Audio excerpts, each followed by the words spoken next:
था। बाजार के अंदर वो सड़क के किनारे बैठ गया कि 5 रुपए का कबूतर, 5 रुपए का कबूतर। एक व्यक्ति लेने के लिए आया कि ये 5 रुपए का कबूतर है और जो छोटी टोकरी में है वो कितने का है। उसने कहा नहीं, ये बिक्री के लिए नहीं है। फिर उसने जिद करी, नहीं मुझे यही छोटी टोकरी वाला कबूतर चाहिए। बोला नहीं, इसकी कीमत बहुत ज़्यादा है, आप दे नहीं पाएंगे। उसने जिद करी कि कीमत ज़्यादा है तो कुछ खासियत भी बताओ।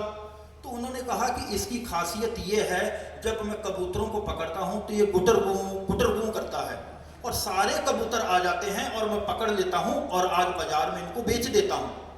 उस शख्स ने कहा कि इस कबूतर की हमें कीमत बताओ। उन्होंने कहा ये 5 रुपए का नहीं, 500 का है। वो 500 रुपए का कबूतर लेकर उसने वहीं पर उसके पर कुतर दिए। बोले आज के बाद हमारे समाज के अंदर ना ऐसा कबूतर होगा और ना हम इसके गुटरगू में आकर फंसेंगे। तो हमारे समाज के अंदर जो 500 रुपए वाले कबूतर हैं, हमें इनको पहचानने की जरूरत है। हम कैसे पहचान पाएंगे इनको? एक छोटा सा उदाहरण मैं लगते हाथ और दे दूं, क्योंकि अब समय बिल्कुल निश्चिंत है। मैं केवल 1 मिनट का समय और दूंगा। ये 5 उंगलियां एक दिन आपस में लड़ बैठी। छोटी वाली उंगली बोली कि मुझे अंगूठी पहनाई जाती है, मेरी ताकत ज्यादा है। उससे दूसरी बोली नहीं, मैं थोड़ी बड़ी हूँ। बीच वाली बोली नाप कर देख लो, मैं बड़ी हूँ।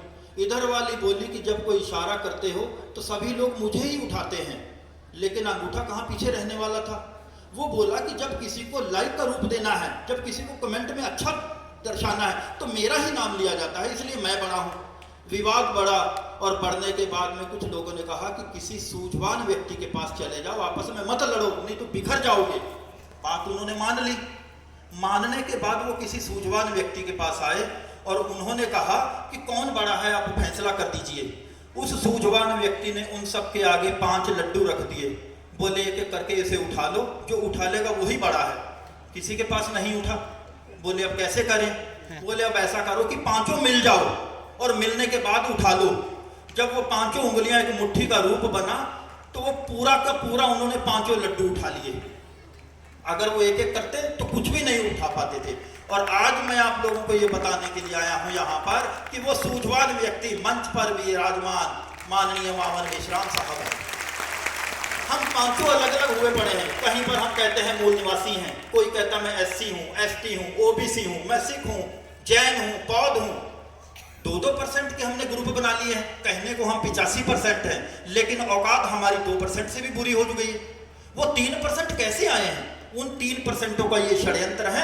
और आज मैं इसी बात को कहते हुए अपनी वाणी को विराम देता हूं कि 5% अगर मान लो हमने अपनी ताकत बढ़ानी है, 5 मिलकर माननीय वामन मेश्राम साहब के नेतृत्व में यदि हम एक हो गए तो 85% चाहे ना भी हो, चाहे हम 50% से भी कम हो जाएं, लेकिन हम 3.5% से तो ज्यादा हैं। तो निश्चय ही एक दिन सत्ता हमारे पास आएगी और जिस दिन सत्ता हमारे पास आ जाएगी तो वो लड्डू हम आपस में बांट लेंगे। बात तो लड्डू की है ना, तो लड्डू पहले ले तो लो ना। आप लोगों ने मुझे ध्यान से सुना, इसके लिए धन्यवाद। जय मूल निवासी, वाहेगुरु जी का खालसा, वाहेगुरु जी की फतेह। जय मूल निवासी महकराज सिंह जी, आपके महत्वपूर्ण जानकारी के लिए वक्ता के